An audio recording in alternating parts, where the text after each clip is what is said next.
Pour ne manquer aucune de nos vidéos, abonnez-vous sur Diboudia Kassai.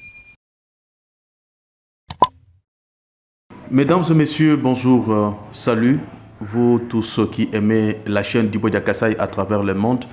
Je suis très content et très fier de votre attachement et fidélité que vous ne cessez de nous accorder, vous, nos téléspectateurs, nos internautes qui nous suivez à travers le monde. Aujourd'hui, je vais parler de la province du Kassai oriental parce que c'est bien de cette province qui nous concerne.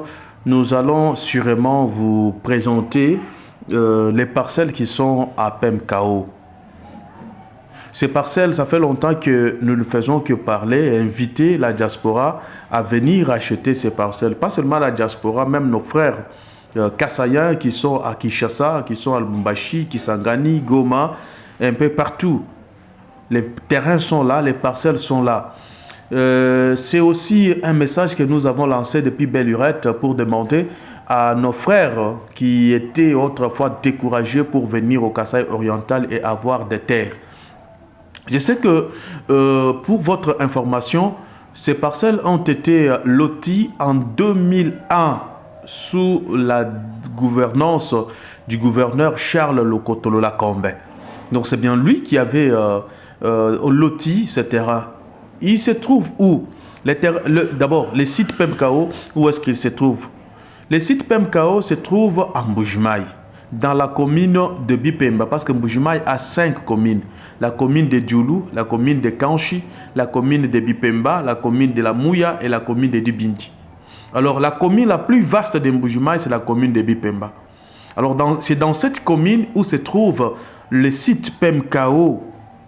Quand on parle de la commune, ce n'est pas toute la commune qui compose ce site, mais la commune est subdivisée en quartiers.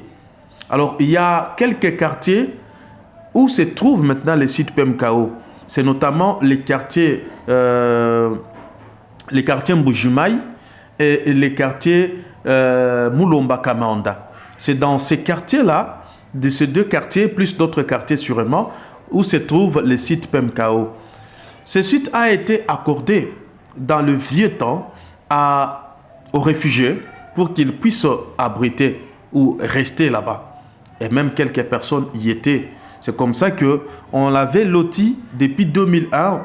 Il y a déjà, parce qu'il y a des questions que les gens nous posent. Est-ce que le site est déjà loti, oui ou non? Le site est déjà loti.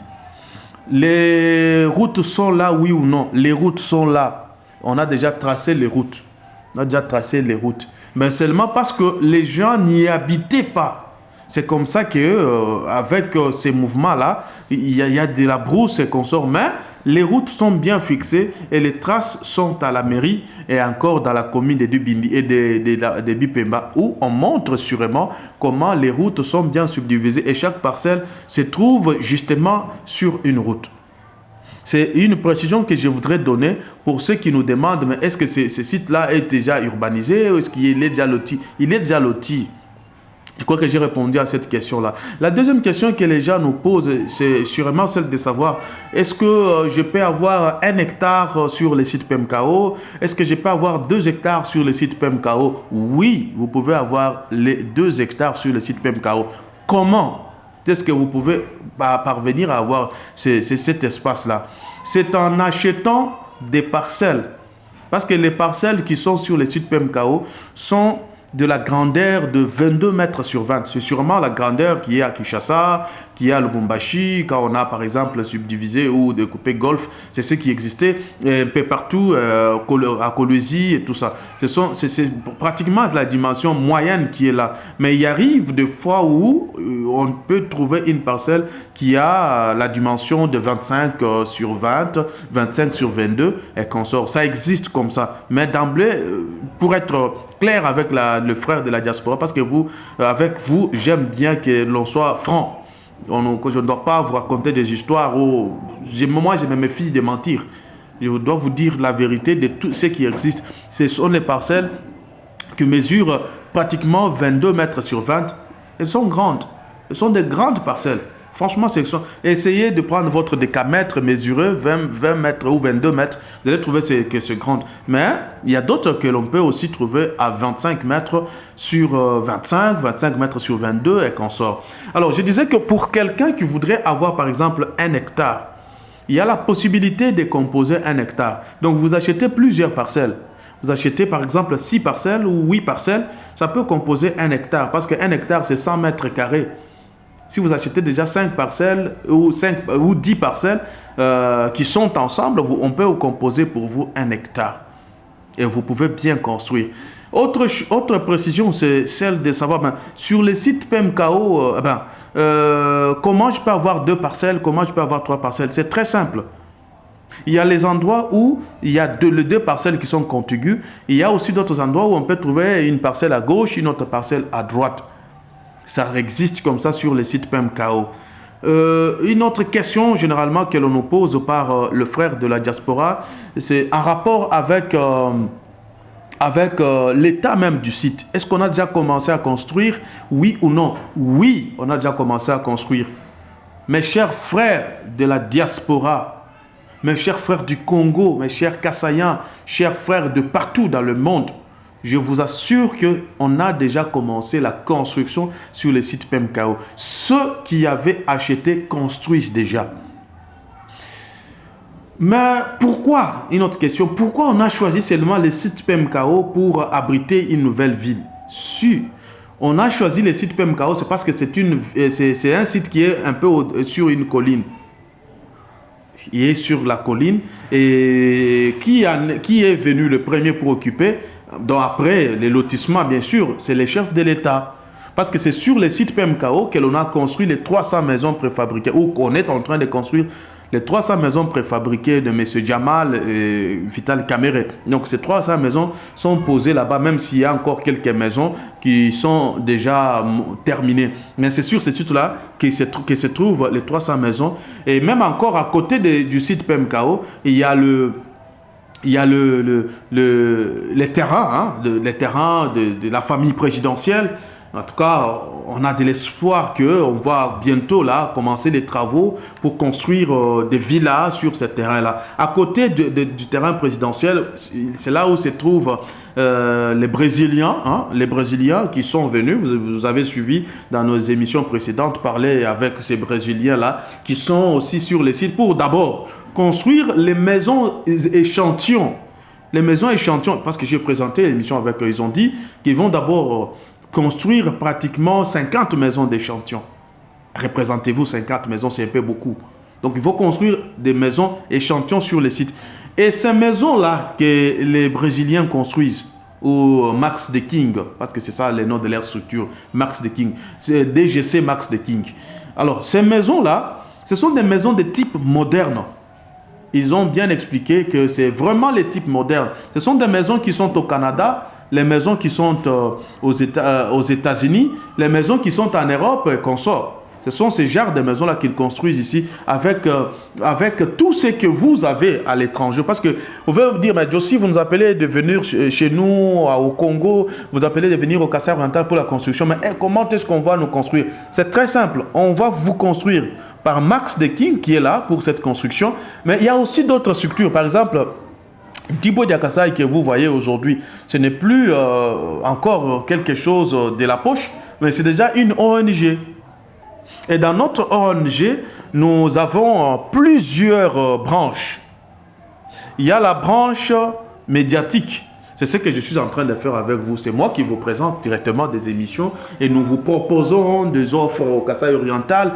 Nous vous proposons des possibilités d'investir au Kassai oriental. Nous vous éveillons dans nos émissions. Nous vous racontons aussi ce qui existe ou qui a existé au Kassai oriental. On fait les tours du Kassai, pas seulement du Kassai seul, mais aussi de l'Omami. On fait aussi les tours à Kananga, on fait les tours à Chikapa, on fait les tours à Lusambo. On présente d'une manière générale l'espace Kassai dans la rubrique ou dans les domaines médiatiques. C'est moi et Gaston Moukeba qui sont dans cette rubrique-là. Alors, parce que nous avons parlé d'une ONG, dans notre ONG, nous avons aussi les domaines administratifs. Et dans les domaines administratifs, il y a les gens qui sont là pour faire le suivi de tout ce que les gens cherchent, donner éventuellement les reçus pour ceux qui payent des parcelles et consorts. Il y a aussi la rubrique juridique, là où il y a un avocat qui est là. Nous avons un avocat qui suit de plus près tout ce que nous faisons et les interprètes mènent des démarches en justice pour pouvoir aider la diaspora. Parce que notre souci, c'est que nos frères qui sont à l'étranger, nos frères qui sont ailleurs, viennent chez nous. Chers Kassaïens, c'est le moment de rentrer chez nous. C'est le moment de faire quelque chose chez nous. Chacun dans son domaine peut faire quelque chose pour développer la ville ou l'espace Kasaï. Il y a un magazine que nous avons parcouru dernièrement sur le Congo. On a trouvé que la plupart des Kassaïens sont excessivement riches. Bon, plusieurs Kassaïens sont riches. Mais plusieurs Kassaïens sont riches chez autrui. C'est ce qu'on dit dans ces magazines-là. Plusieurs Kassaïens sont riches ou sont devenus riches chez autrui. Et c'est chez autrui qu'ils ont construit des immeubles, des supermarchés. Ils ont fait des dons, etc. Mais chez eux, au Kasaï oriental, à Kananga, à Chikapa, à Lusambo, à Kabinda, à Mwenedi, tout et consort, ils n'ont rien fait. Ils n'ont rien fait. On dirait que ce sont des gens qu'on a dit, bon, si vous faites chez vous, vous allez mourir. Ou si vous y allez chez vous, vous allez trouver ceci, cela. Ce sont des trucs qu'on vous avait inculqués dans peut-être dans votre jeunesse pour que vous ne puissiez pas aimer. Parce que les ennemis du Kasaï sont là pour vous décourager et vous raconter des choses qui ne vont plus vous permettre à prendre des décisions pour investir au Kasaï. Chers amis, c'est le moment de se réveiller. N'attendez pas sur le président de la République. Il n'est pas le président des Kassaïens seul. Il est le président de 26 provinces du Kasaï oriental. Il est le président de 26 provinces. Donc, c'est comme ça que nous vous disons que si vous attendez les Kasaï, vous attendez les présidents, ils peuvent faire à la limite de la portion prévue pour les Kasaï. Mais il ne va pas faire tout. Ceux qui développent chez eux, ce sont les ressortissants. Nous demandons bien sûr à nos frères et sœurs de venir. Je reviens sur le site PEMKO. Je vous ai dit que ce site-là a été loté en 2001, il y a pratiquement 20 ans. Et aujourd'hui, nous sensibilisons les gens pour construire sur ce site-là. Parce que c'est là qu'il y a encore des parcelles vides. Et Dibo Kasaï, qui est devenu une ONG, a payé plusieurs parcelles. Nous avons payé beaucoup de parcelles. Beaucoup de parcelles. Et ces parcelles-là, nous les mettons en vente. Parce que nous ne voudrions pas que quelqu'un puisse venir acheter un terrain ou une parcelle à conflit. Vous êtes aux États-Unis, vous êtes en Chine et consort, vous ne connaissez pas les milieux. Vous envoyez l'argent à votre grande sœur, à votre papa, à votre maman, ou vous nous envoyez, alors que nous-mêmes, nous n'avons absolument rien. On voit comme ça aujourd'hui, après-demain, on vous dit non, voilà, la parcelle, c'est une parcelle conflictuelle, on l'a arrachée par telle autorité ou par telle autre personne. C'est ce que nous ne voulons pas. Pour éviter que cela n'arrive, c'est comme ça que l'ONG Dibo Kasaï a déjà acheté plusieurs parcelles. Nous avons beaucoup de parcelles. Et ces parcelles-là sont à votre disposition à vil prix, à trop moins cher. Je dis bien à trop moins cher. Vous pouvez vous procurer votre parcelle. Ainsi, ces parcelles-là, nous avons été en réunion avec l'équipe de Dibo Kasaï et le comité de gestion de l'ONG. Nous en avons longuement parlé. On s'est dit, bon, nous devons permettre à tout le monde d'avoir une parcelle à Mbujimaï ou sur le site PEMKO. Pour qu'il ait cette parcelle, nous devons donner la possibilité à quiconque a le moyen limité de se trouver une parcelle. Le minimum parce que je dois vous dire les prix, hein, les prix c'est $1000 pour une parcelle de 20 mètres sur 22. $1000, vous avez votre parcelle.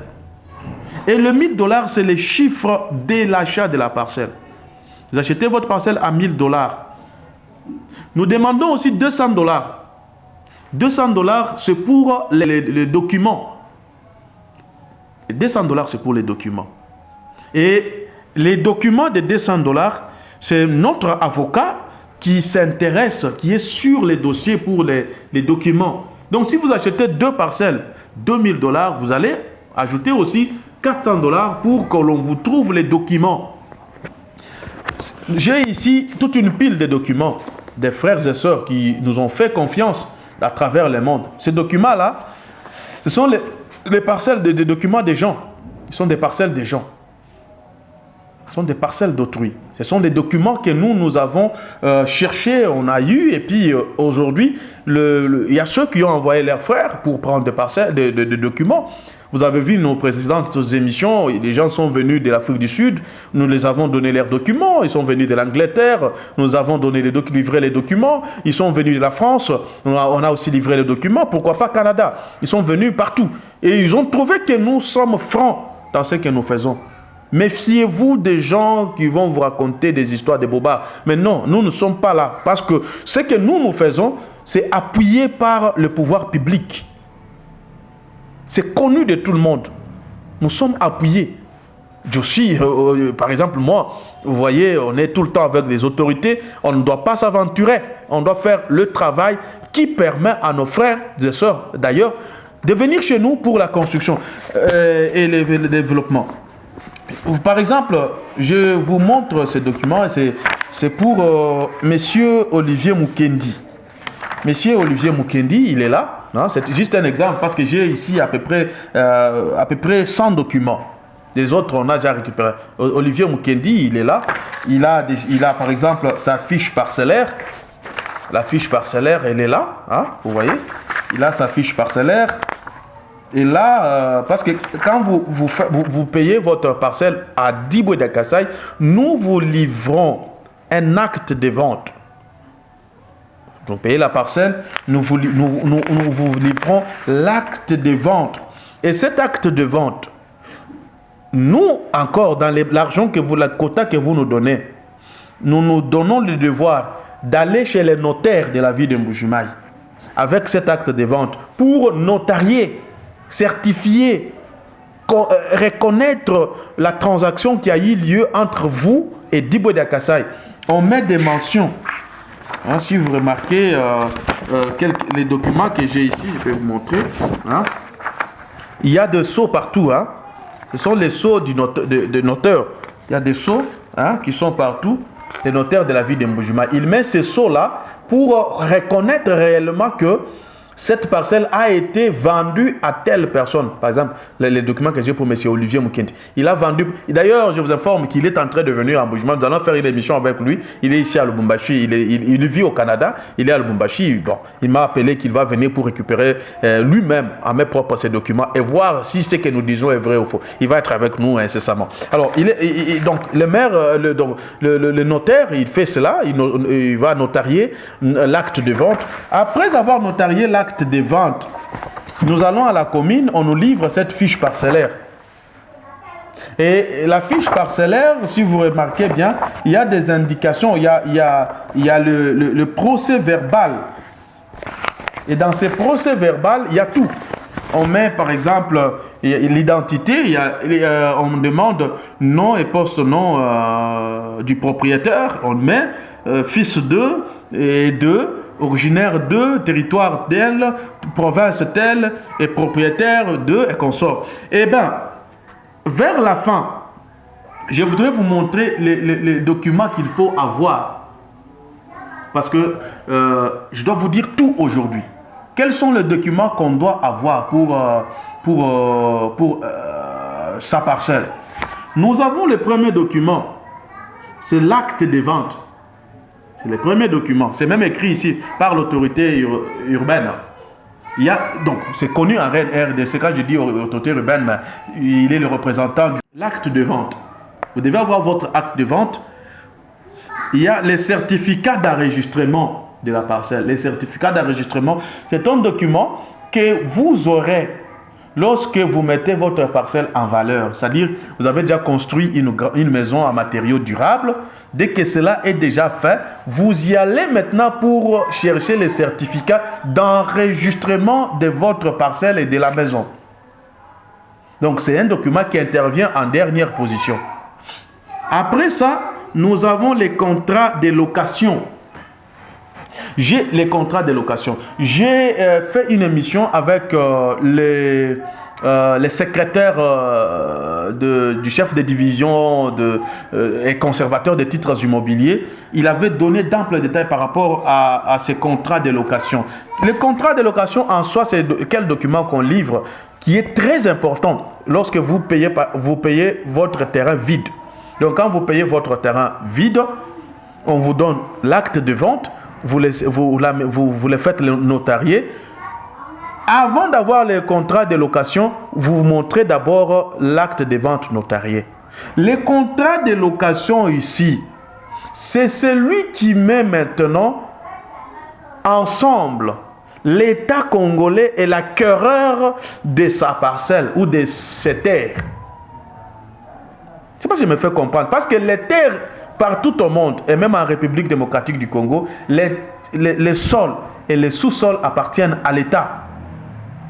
Donc, quand vous payez une parcelle, c'est une partie des terres de l'État que vous avez pris. L'État doit vous reconnaître comme étant acquéreur de sa portion de terre qui se trouve dans telle partie de la commune telle, du quartier tel, de la cellule telle, de l'avenue telle. C'est ces contrats ici de location qu'on vous livre. Les contrats de location, on vous les donne pour permettre encore de mettre dans vos documents. Après les contrats de location, bon, les restes sont des taxes d'enregistrement et numérotation parcellaire. Ça vient de la commune pour vous donner les numéros de votre parcelle, la taxe. Il y a une plaque qu'on accorde éventuellement. Donc bref, ce sont là les documents qu'on vous livre. Je reprends, nous avons l'acte de vente que nous, les vendeurs du Bois Kassai, nous vous donnons. Et cet acte de vente, nous les notarions chez le notaire de la ville. Après cela, on va à la commune. On nous donne la fiche parcellaire. On paye, hein, dans les frais que vous donnez, les $200. On paye la fiche parcellaire. On fait une descente sur terrain avec les agents de la commune pour les constats et tout. La fiche parcellaire est composée de la fiche elle-même. Il y a aussi les croquis qu'on donne. Les croquis, je vais vous montrer les croquis, voilà. Il est là. Là, c'est pour vous montrer la parcelle de Olivier, de M. Olivier. Les croquis est là. Ça, c'est une avenue. Et les 2 parcelles qu'il a, parce qu'il doit payer 2 parcelles, les 2 parcelles sont également là. On indique là où se trouve la parcelle dans les croquis. Après les croquis, on vous donne aussi le procès verbal. Dans le procès verbal, on reprend tout ce qu'on a constaté dans la parcelle. S'il y a un arbre, on dit que dans la parcelle, il y a 2 arbres ou il y a un arbre. S'il y a une maison, on dit il y a une maison. S'il n'y en a pas, on dit c'est une parcelle vide. Donc, c'est quelque chose de très important que je voudrais ici montrer à nos frères. C'est très sérieux le travail que nous faisons. Ce travail, sûrement, nous remettons entre les mains de Dieu. Il n'y a que Dieu seul qui va nous bénir. Parce que c'est un travail qui nécessite beaucoup d'argent. Nous, on pouvait vous dire que non, venez acheter à $5,000, c'est-à-dire à $10,000 pour gagner les surplus. Mais non, on n'est pas là. On sait que le travail que nous faisons, c'est seul Dieu. On ne compte pas sur les autorités, on ne compte pas sur telle ou telle autre personne. Il n'y a que le Dieu du ciel que nous servons comme serviteurs qui va nous aider dans ce que nous faisons. Les documents des amis sont là. Ça, ce n'est qu'une partie. Beaucoup de documents ont été récupérés. Dernièrement, j'ai acheté presque 42 parcelles pour la diaspora. Autour de $42,000. On a acheté des parcelles. On a acheté aussi beaucoup. Les particuliers nous appellent et qu'on sort. Comment vous pouvez nous atteindre? Les numéros est affiché. Vous nous appelez à ce numéro-là, il est sur WhatsApp. Vous nous appelez à ce numéro-là, vous vous identifiez. Nous, on prend aussi votre nom. On vous donne les noms des transferts. Vous envoyez l'argent par ces noms-là. Et l'argent, quand ça nous parvient, on embauche, on vous fait les reçus. Nous avons des reçus, des récépissés sont là. On vous fait les reçus, soit on vous envoie ou on annexe à votre document. On annexe votre reçu. Les jours où vous allez venir, ou les jours que vous allez envoyer votre frère ou votre soeur, on lui donne les dossiers avec tous les éléments complets qui sont là. Et je crois que c'est un peu ça par rapport à ce que nous faisons. C'est très sérieux. Pourquoi nous nous sommes mis debout? C'est parce que on nous a beaucoup injuriés. Mais on nous injurie peut-être avec raison, parce que les Kassaïens, nous nous voyons mieux qu'ailleurs.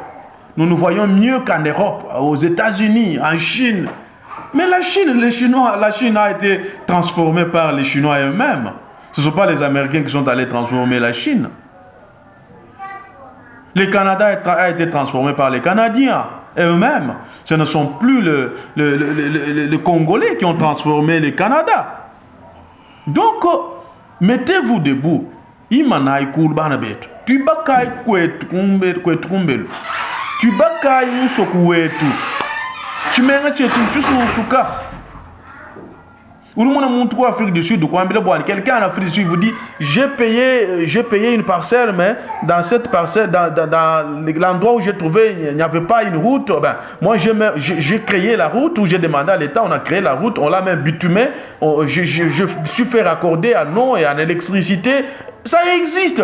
On vend des banlieues en France, par-ci, en Belgique. Les gens sont là, ils créent leur mode de vie et ça passe. Nous pouvons aussi faire de même. Tu bakaï koué, tu bas politicien.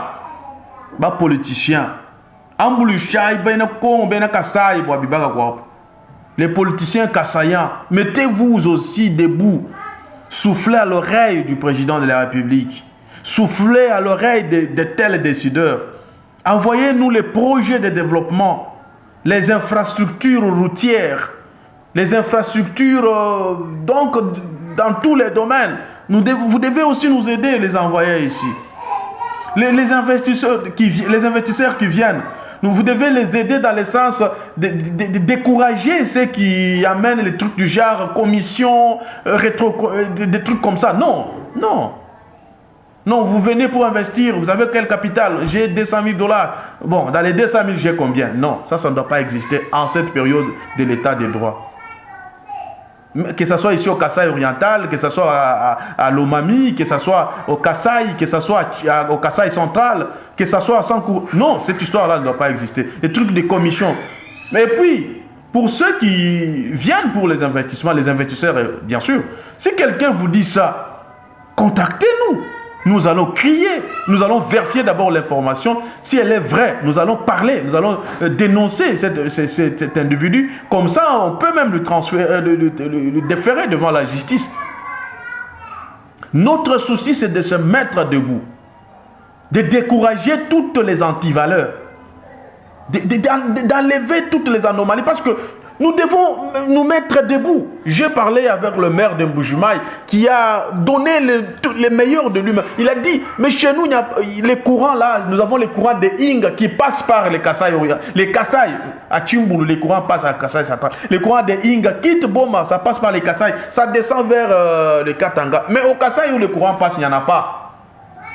Mais les politiciens kassaïens, les hommes d'affaires kassaïens, vous pouvez vous mettre debout et ressusciter les vieux dossiers de ces courants. Comme ça, on peut raccorder l'espace Kasaï avec la haute tension de Inga. Parce que Inga, c'est le courant quand même de tous les Congolais, ce n'est pas le courant de quelques provinces.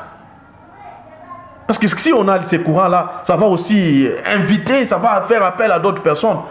Parce que les soucis, c'était d'amener les courants dans d'autres provinces pour les Kassaïens soient toujours dépendants. Sortir chez nous pour aller chez autrui. Dépendant, parce que c'est là où il y a du courant qu'il y a des activités. Mais nous devons, cette fois-ci, nous mettre debout. Nous devons, en tout cas, dire non à cette injustice, chers Kassaïens. Venez chez nous, litons ensemble quand on a encore le pouvoir. Personne ne va parler à notre place. Personne. Si ce n'est que vous et moi. Prenez cette émission, partagez avec beaucoup de gens. Partagez avec tout le monde. Contactez-nous pour payer des parcelles. Commencez d'abord par payer, parce que tout commence par quelque chose chez vous. On va vous demander, vous êtes chez nous, très bien, vous avez construit un immeuble de 20 étages. Mais chez vous, vous avez quoi? C'est déjà une moquerie, trop sale d'ailleurs. Chez vous, vous avez quoi? Vous avez des véhicules. Alors, les gens disent au Kasaï, il n'y a que des motos. Oui, nous n'avons que ces motos-là. Mais les véhicules des Kasaïens sont où? Ailleurs, non? Vous vous dites que si vous amenez vos véhicules au Kasaï, à Mbujimaï, à Kananga, ça ne va pas circuler? Ça va circuler, sûrement. Chers frères, revenez à la raison. Je crois que j'ai longuement parlé, j'ai donné la clarté, la précision sur les terres, les parcelles que nous vendons. J'ai donné aussi la clarté sur certains points importants de développement de la province du Kasaï oriental. Je ne suis qu'un Néhémie. Même dans la Bible, il y avait un Néhémie. En Babylone, il a soufflé au roi. Il a dit, au roi, nous sommes vos captifs. Nous sommes en esclavage ici. Mais nous avons notre patrie. Accepte qu'on rentre chez nous pour reconstruire la tour de Jérusalem. Et le roi a dit, bien-aimé, je vous envoie, allez-y, faites quelque chose pour adorer votre Dieu. C'est ce que j'ai fait moi aussi. Je suis en train de toquer partout où on me regarde. J'ai dit à mes frères, rentrons chez nous.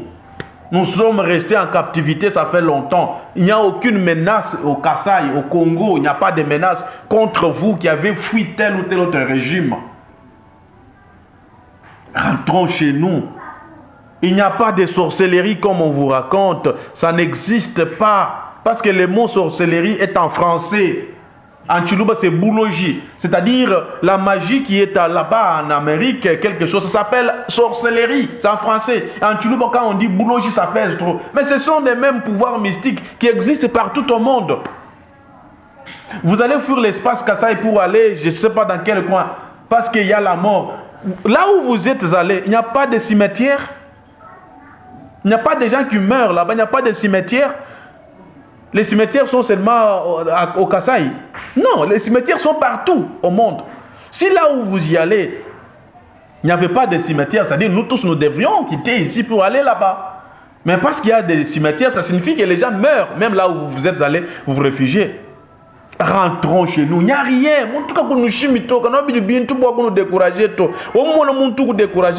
Mon frère, laissez-moi quand même rentrer. Ces garçons-là ont beaucoup parlé. Laissez-moi quand même rentrer chez nous. C'est Néhémie là a beaucoup parlé. Alors merci beaucoup. Je sais que j'ai suffisamment donné ce que j'avais pour la journée d'aujourd'hui. Je vous ai montré des preuves par rapport au travail que nous faisons, par rapport à notre ONG Djibodia Kasaï. Nous attendons que vous puissiez nous appeler. On est sérieux dans ce que nous faisons. Dans n'importe quel domaine, nous vous accompagnons pour une réussite totale de l'espace Kasaï. Mesdames et messieurs, restez sur Djibodia Kasaï et suivez régulièrement nos émissions. Au revoir et à la prochaine. Pour ne manquer aucune de nos vidéos, abonnez-vous sur Djibodia Kasaï.